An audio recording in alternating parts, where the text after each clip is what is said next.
o de cómo vos traes a este programa lo internacional, a mí me gusta mucho la mirada que tiene, ¿no? Los sectores de izquierda como y Marcelo Sí, Ramal o de Política Obrera, que ellos un poco pregonan y practican eso de, para hablar de los problemas reales de la Argentina, lo analizan desde el mundo. Así que sí, sí, sí, sí. le damos la bienvenida a Marcelo Ramal, que está ahí en línea. Em, ¿Qué, Hola, buenas qué tardes, tal? Marcelo. ¿Nos escuchás? ¿Qué tal? ¿Cómo están? Sí, sí, los escucho bien.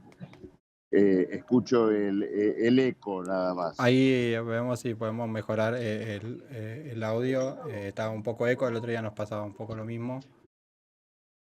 Ahí va. Ahí nos escuchás un poco mejor. Bien. Sí, sí, sí, ahí está perfecto. Ok.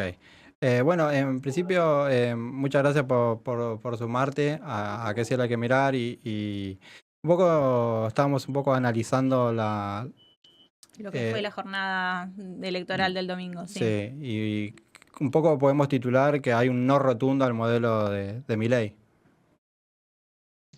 Sí, indudablemente que ese ha sido el mensaje principal, eh, tomando un poco el eje que vos mencionabas antes sobre la cuestión internacional. Sí, eh, Acá se produjo un golpe también eh, al fascismo internacional o a la internacional negra, ¿no? Como se la llama, por la participación de Trump, Netanyahu, Bolsonaro, todos los que en su momento entronizaron a Milei y lo consideraron como, bueno, la demostración de que una salida de características reaccionarias, de guerra contra los trabajadores, podía inclusive contar con el respaldo popular o electoral.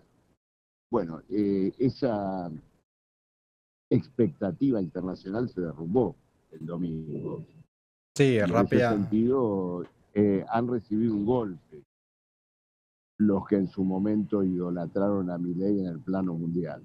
Y es algo que no tenemos que dejar de mencionar porque indudablemente que la derrota de Milei anima a todos los que en el mundo están luchando contra los ajustes, los genocidios, como ocurre en Gaza, la persecución a los migrantes, como ocurre en Estados Unidos.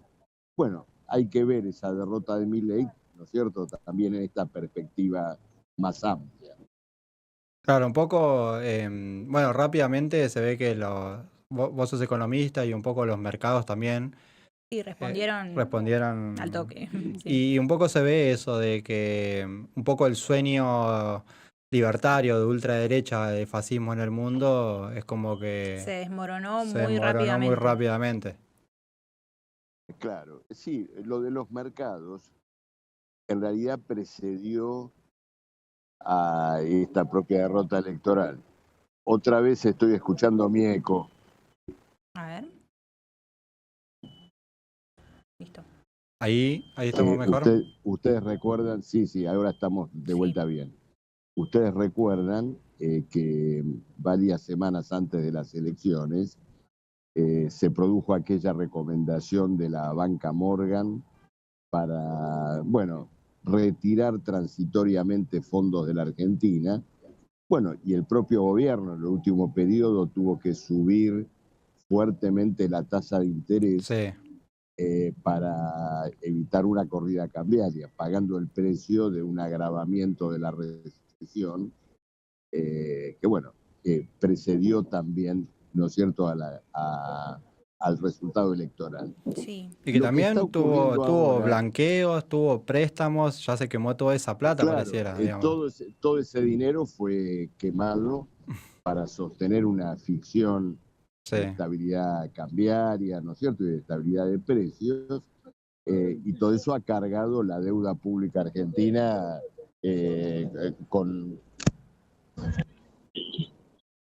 carga, ¿no es cierto? Esto es indudable. Ahora, ahora lo que sucedió esta semana es contradictorio, porque en medio de este derrumbe político tuvimos la carta del Fondo Monetario Internacional saludando al gobierno y de alguna manera dándole un respaldo, ¿no es cierto? Los sonidos que escuchan de fondo es porque estoy todavía en el tren, pero estoy bajando. Los conocemos perfectamente, el vendedor de tren el es tren Roca. indiscutible. Exactamente, estoy en el Roca y Sí, bueno, sí. trabajadores ambulantes que están ganando su vida acá. Pero en este momento estoy bajando, así que ya nos vamos a comunicar mejor. Le mandamos un saludo a los compañeros que están ahí ganándose la vida. En el Roca. Perfecto. En el Roca. Lo que les decía es que el día martes tuvimos ese saludo del Fondo Monetario al gobierno argentino, que tiene un significado económico muy claro. Es la venia para que los dólares del último préstamo puedan ser incinerados en seguir sosteniendo una solo relativa estabilidad cambiaria hasta las elecciones de octubre. ¿Qué es lo que está ocurriendo ahora? Es decir, el gobierno se mantiene formalmente dentro de las bandas de flotación, claro que en el punto más alto, ¿no? Sí. Ya cerca de los 1.470 pesos, pero vendiendo dólares a troche y moche, ¿no es cierto? Que es lo que está ocurriendo ahora. Ahora, Marcelo, vos, bueno, mencionabas el contexto internacional, ¿no? Estos líderes de la derecha que empoderaron y respaldaron a Milei, que ahora empiezan a trastabillar, y bueno, el contexto es muy complejo, lo entendemos, pero también a eso se le suma, como decías recién, que todas las reservas del banco y básicamente todo nuestro patrimonio se está rifando para sostener una relativa estabilidad. ¿Cómo ves esto ni siquiera te digo largo plazo, ¿no? A como un mediano plazo? Después de octubre. Sí, es como un... No, indudablemente que después de octubre, bueno, va a incidir evidentemente el resultado de las elecciones. También, principio, tiene poca expectativa Milei de ganar las elecciones de octubre. Ellos mismos ya creo que se dan cuenta de que la derrota fue tan contundente que también esperan una derrota contundente en octubre. No sé. No sé cuál es su expectativa, pero Milei debe tener la esperanza de repetir lo de Macri en las generales del 2019. Ustedes seguramente se acuerdan. Sí, que nos mandó a dormir. En la primera vuelta, en la primera vuelta, Macri había perdido por afano. Sí. ¿No es cierto? Se había dado una situación parecida a la que tuvimos ahora. Y en la segunda vuelta remontó bastante la elección. Sí. Perdió, pero perdió en forma bastante pareja. Entonces Milei va a apostar a remontar la cuesta o perder por una suma menos importante, no va a entregar las armas. Esto hay que tenerlo presente. No, de hecho, y le doy importancia. Redobla la apuesta. Claro, redobla la apuesta. Tiene estos recursos del Fondo Monetario y espera que sus socios internacionales no le suelten la mano. O por lo menos no se la suelten, digamos, de modo concluyente. Es decir, que hay unas cuantas preguntas que todavía tienen una respuesta abierta en la Argentina. Está muy claro que todo este régimen económico, monetario, cambiario está agotado. Sí. Y uno puede esperar que después de la elección bueno, sobrevenga una devaluación de la moneda, y me animo a decir que van a tener que discutir una reestructuración de deuda, porque la Argentina está evidentemente a las puertas de una nueva cesación de pagos. Sí. Sí. Los vencimientos del año que viene son muy importantes. No reabrió el financiamiento internacional. Este es el gran fracaso del plan de Milei y de Caputo. Es decir, lo que puso en marcha en diciembre del 2023 fue una gran operación dirigida a revalorizar la deuda pública argentina, revalorizarla en base a una masacre social, Sí. naturalmente, y sobre esa base reabrirle al Estado y a los capitalistas argentinos el crédito internacional. Esa operación fracasó. Argentina está hoy nuevamente a las puertas de un nuevo default. Sí. El riesgo país hace insostenible la posibilidad de un nuevo financiamiento. La expectativa de los dólares que podían venir en torno de inversiones mineras, energéticas, se frustró por el escenario internacional, Sí. de una guerra comercial y de una guerra también abierta. y por la falta de infraestructura, porque el mismo gobierno frenó toda la obra pública y eso Claro, hace no inviable. no le dio a esas inversiones lo que reclamaban en ese aspecto. Sí. Entonces, bueno, estamos en el punto donde nos encontramos ahora. Las alternativas políticas que se abren a partir de allí, bueno, son diversas. Ahora, lo que está claro es que una devaluación y una reestructuración de deuda va a implicar una nueva vuelta de tuerca a los padecimientos de trabajadores, jubilados, trabajadores de la salud. Va directamente, se va a que, ir a sentir en lo social y en el precio, ¿no? Indudablemente. Entonces, acá se plantea el problema de si los trabajadores logran intervenir en esta crisis abriendo una alternativa propia y colocando por delante sus reivindicaciones, ¿no es cierto? Sí, y ahí, bueno, a vos, llevándote un poco a lo que pasó el domingo, digamos, y en las elecciones, a vos te tocó votar en Quilmes, ¿no? En Quilmes, sí, sí. Sí. ¿Cómo viene Política Obrera? Un poco para hablar de tu partido.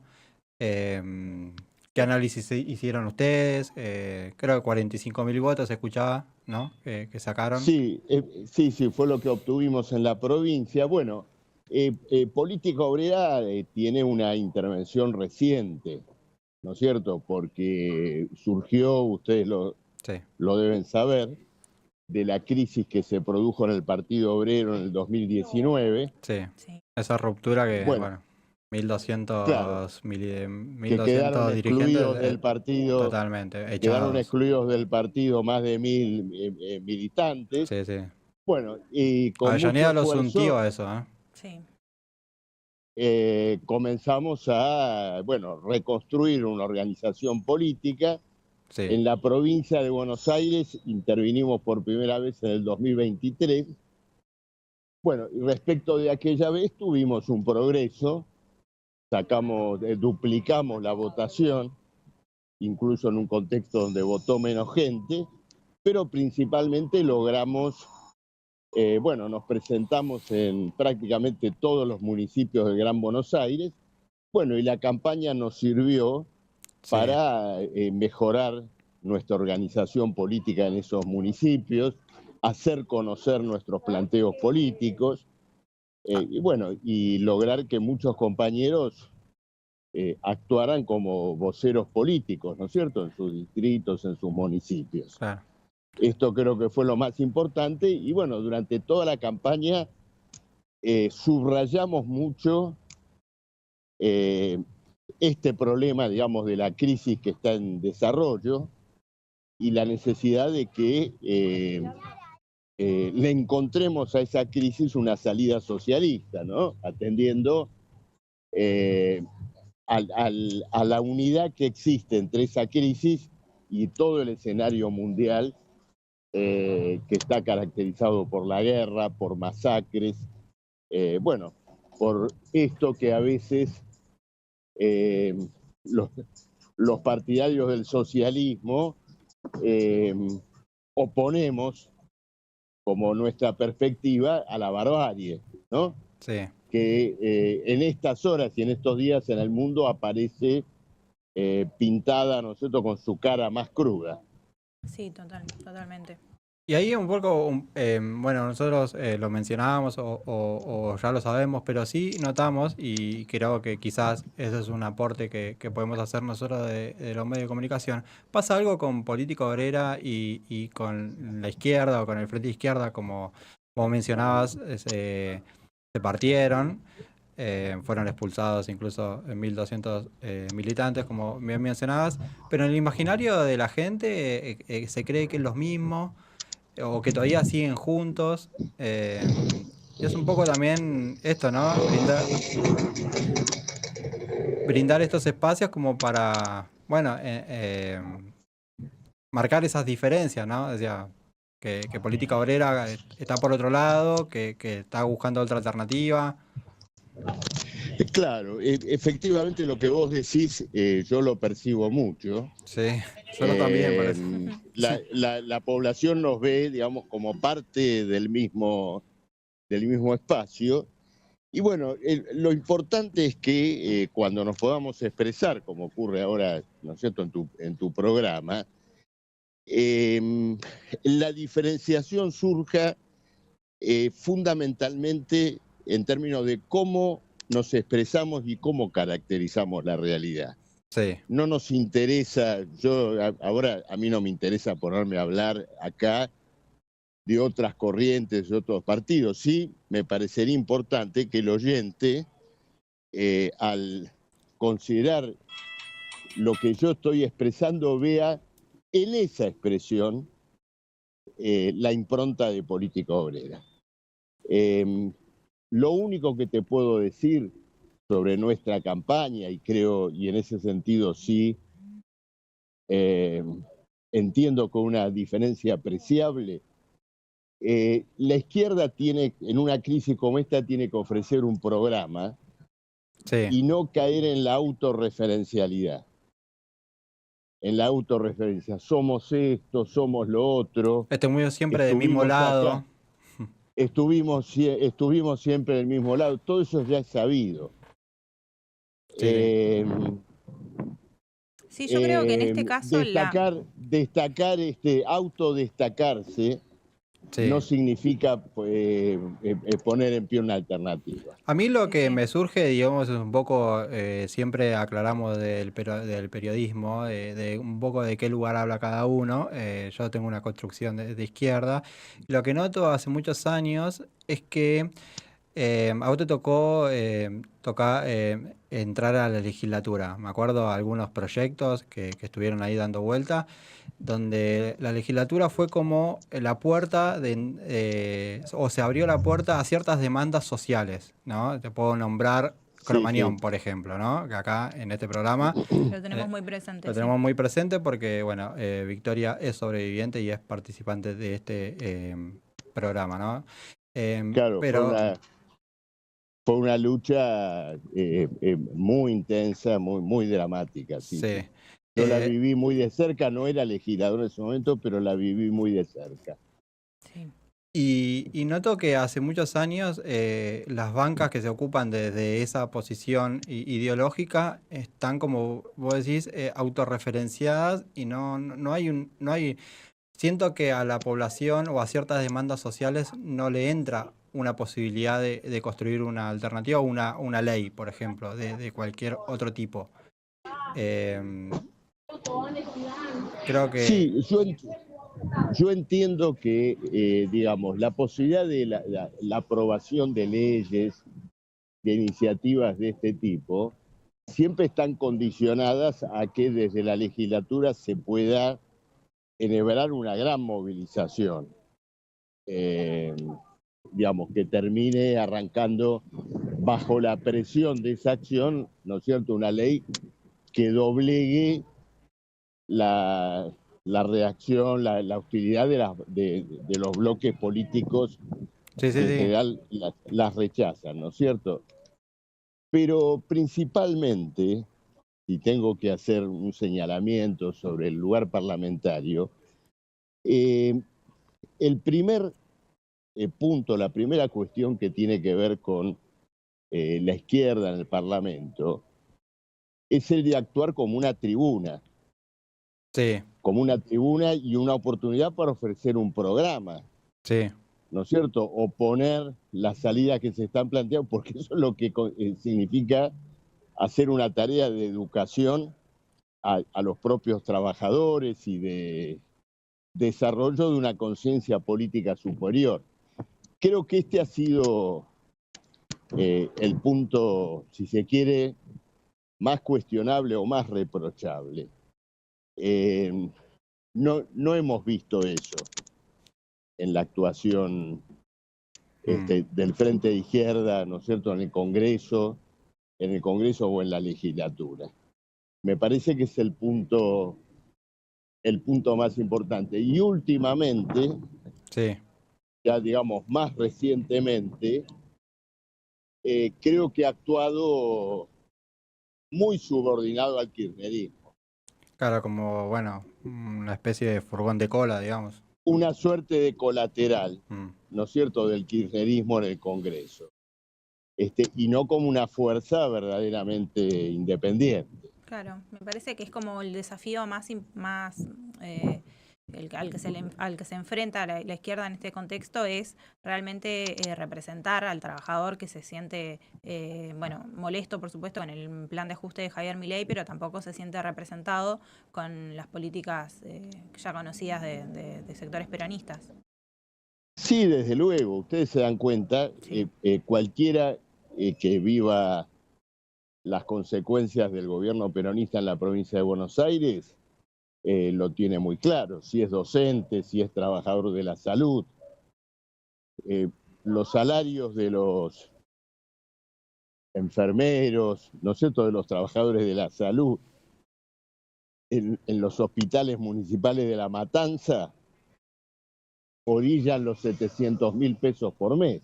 Sí. Y digo La Matanza porque es como un lugar emblemático del peronismo y del kirchnerismo. Entonces, el gobierno peronista de la provincia de Buenos Aires no alteró la estructura social de la provincia para resolver los problemas planteados por la motosierra nacional. Más bien se adaptó a ella. Sí, fueron a la baja Entonces, muchos salarios también, digamos. Los aumentos claro, paritarios no entonces fueron uno escucha, acompañados. Claro. uno escucha a los dirigentes de izquierda, bueno, y aparece, ¿no es cierto?, el ataque a Milei Sí, y el reproche al peronismo en el sentido de que, bueno, están en nuestro propio campo, pero no son suficientemente severos con Milei. Bueno, claro. no creo que eso sea una posición de izquierda. No nos va a conducir a una verdadera autonomía política ver las cosas de esa manera. Y creo que aparte la población percibe esta cuestión del peronismo porque el propio voto en la provincia de Buenos Aires, bueno, yo creo que en su gran mayoría la gente tomó la boleta de Fuerza Patria casi ciegamente, como diciendo, bueno, esto me sirve para pronunciarme contra mi ley. Sí, sí, sí. Y ahí yo veo una conciencia social, más allá de la boleta que eligió, también los aparatos Sí, funcionan, sí, ¿no? Más allá de uno cree que los aparatos no funcionan, a veces son más estructuras que voto en sí o candidato, porque Esper sin el aparato de Milei, por ejemplo, hubiese sacado 0 puntos, Sí. digamos, ¿no? Entonces, totalmente, sí, totalmente. pero, sí, Pero bueno, esto es lo que me parece que tenemos que considerar, sobre todo pensando en lo que viene ahora, porque vamos a una etapa donde además lo que te voy a decir ahora es tan poco conocido como esto que vos decías, ¿no es cierto?, de política obrera. sí, ¿Qué es poco conocido? Que sectores muy importantes de la clase obrera están interviniendo en la crisis. Mira, en la fábrica más grande de la Argentina, que es Siderar, la Exomisa en San Nicolás, Sí. Tuvo lugar una huelga de casi 20 días de los trabajadores tercerizados, que no son 4 o 5, son 7.000 Sí, en la pararon la fábrica. Es decir, fábrica, literal. claro, los que trabajan con un convenio menor al de los trabajadores efectivos y con condiciones laborales inferiores también. Sí. Dijeron basta esa situación. Llevaron adelante una huelga muy intensa que tiene un significado político, porque claro, es una huelga contra Techín, pero es una huelga contra el modelo laboral de Milei, Sí. que es tener a todo el mundo precarizado, trabajando en condiciones inferiores a las de un convenio. Y ahora Bueno, yo te quería, que... con relación a Sí. las nuevas formas de trabajo, creo que mencionabas, de una perspectiva histórica, creo que la izquierda se caracteriza, o el socialismo se caracteriza un poco de eso, ¿no? De caracterizar la época y hacer un análisis a partir también de lo que pasó en la historia. Creo que estamos en una época donde el trabajador como en sí ya no es tan identitario como antes, digamos. Tenemos un 70% de la población argentina en el pluriempleo, digamos, ¿no? Bajo, no registrado en blanco, digamos. Ya poca gente decide trabajar en las fábricas o ya hay poco laburo en las fábricas, la producción, digamos. ¿Cómo la Mira, izquierda puede caracterizar, digamos, al nuevo trabajador?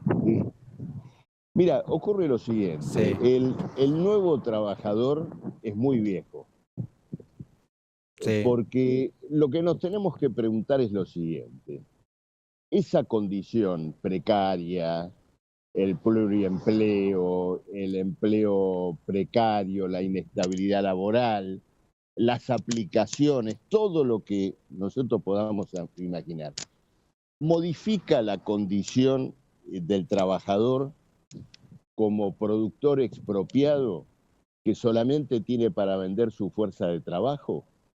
Este es el punto central, mm, porque creo que la gran mistificación que nos quieren vender tiene que ver con lo siguiente. Si ahora manejamos un Uber o una bicicleta de una aplicación de reparto, o trabajamos en forma discontinua, o cobramos con factura, bueno, nos hemos vuelto emprendedores, ¿no es cierto? Nos hemos vuelto Sí. empresarios de nosotros mismos. Y en ese sentido, bueno, habría, digamos, como una reconstrucción de las condiciones del siglo XVIII, donde el capitalismo, todavía en su cuna, era, digamos, un cónclave de productores independientes. Nada que ver. mm. Esto no tiene que ver con eso. Simplemente estamos asistiendo a otras modalidades que hacen al mismo trabajador expropiado. Y muchas de esas modalidades carecen de una organización, ¿no es cierto?, de una organización colectiva. Sí, y es más No, complicado. no porque sea más complicado, sino porque la clase obrera ha vivido un retroceso político y social. Yo pienso lo siguiente, Sí. detenete, por ejemplo, en las aplicaciones. Y yo trabajo de eso, por ejemplo. Estás hablando con un trabajador de pedido Sí. ya.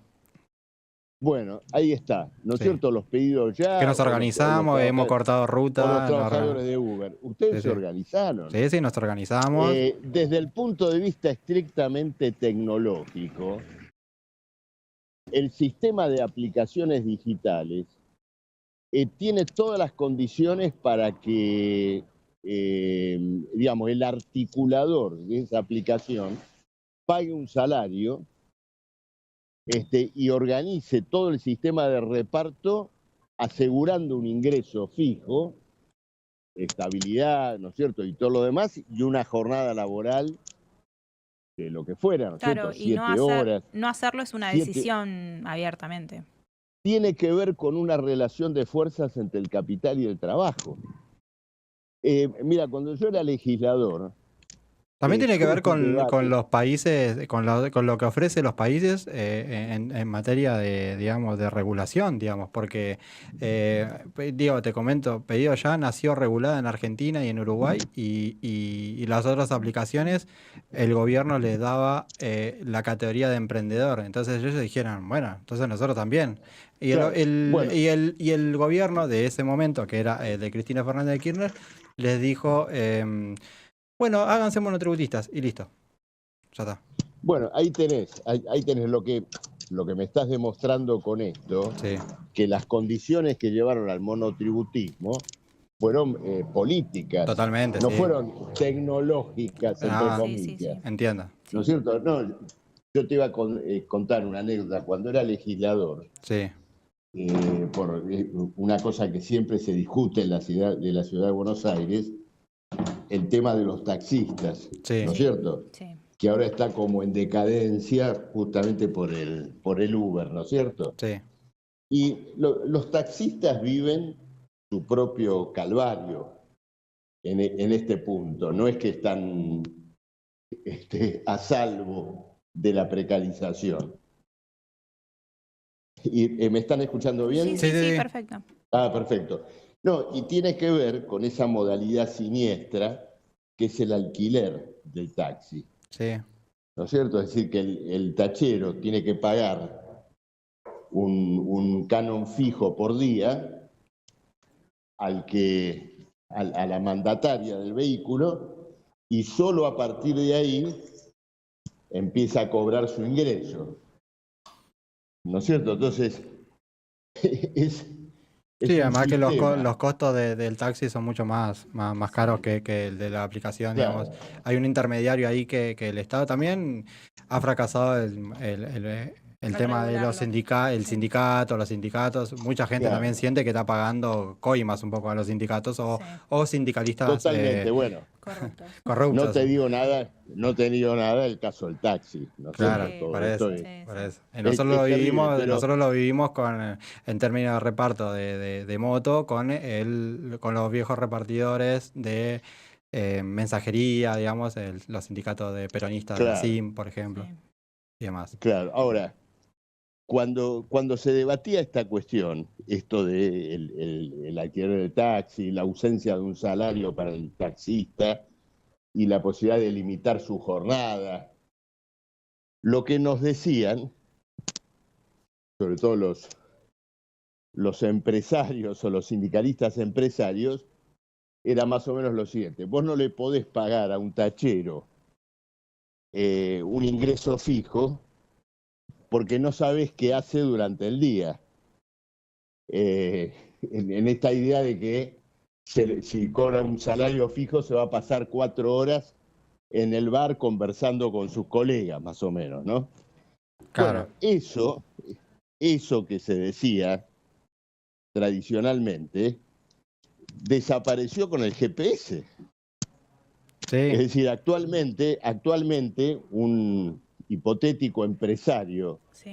de choferes de alquiler podría tener un gran tablero donde sabe dónde está cada trabajador en cada momento. Sí, sí. sí, Es sí, decir, que un sistema de Uber o un sistema de aplicaciones de reparto es como una gran fábrica digital. sí, totalmente.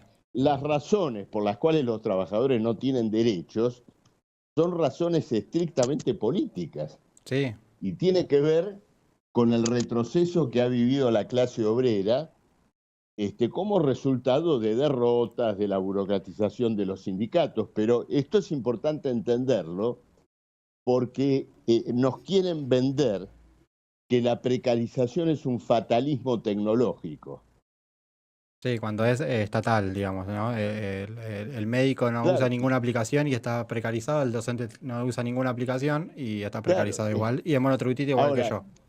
Sí, total. en ese sentido, la sociedad hoy es más obrera que nunca, porque hasta el viejo profesional liberal, vos mencionás el médico, Sí, hasta el viejo médico que atendía en su casa y todo lo demás, hoy es un obrero de la medicina, ¿no? Y trabaja en una clínica. sí, Entonces, la sociedad en ese sentido está recontra proletarizada. Y evidentemente carece de una conciencia cabal de eso. Y bueno, esa es una tarea que el socialismo como fuerza política, como programa, tendría que emprender y tendría que llevar adelante con fuerza. Marcelo Ramal, dirigente de Política Obrera. Nos quedamos sin tiempo, pero bueno, sí, yo podría pasar horas Sí, entrevistándote. total, muchas Así cosas que, para debatir aparte. Sí, por supuesto. te mandamos un... Podemos arreglar un día, Sí, y me para acerco que, por allá, para con que, todo gusto. para No que hay ningún vengas problema. también y aprovechar... Además estamos cerca, Claro, aprovechar también para mandar algunos saludos a algunos compañeros de tu partido, Claudia Molina, digamos, y demás, que bueno, lo conocimos ahí en la UNAG, en la UNDAV, ellos están ahí siempre interviniendo, tratando de dar otra mirada a la sociedad, porque, digamos, ciertas universidades y demás solamente tienen una sola mirada, ¿no? O una voz adentro, y me parece que nosotros desde este lugar también apoyamos a que A en la sociedad. pluralidad de Sí, voces. totalmente. Que la gente Perfecto. después saque sus propias conclusiones y sus propias características, ¿no? Bueno, Claudia, una gran compañera. Así que te mandamos un abrazo y gracias por Un abrazo y gracias a ustedes, che. Muchas gracias, Hasta Marcelo. pronto. Hasta luego. Bueno, pasaba Marcelo Ramal, un poco nos quedamos ahí. Sí, nos pasamos de tiempo, pero vale la pena muy a veces. enriquecedora esa mirada que aportó Marcelo Ramal acá. Así que vamos al corte y ya volvemos. Ya volvemos.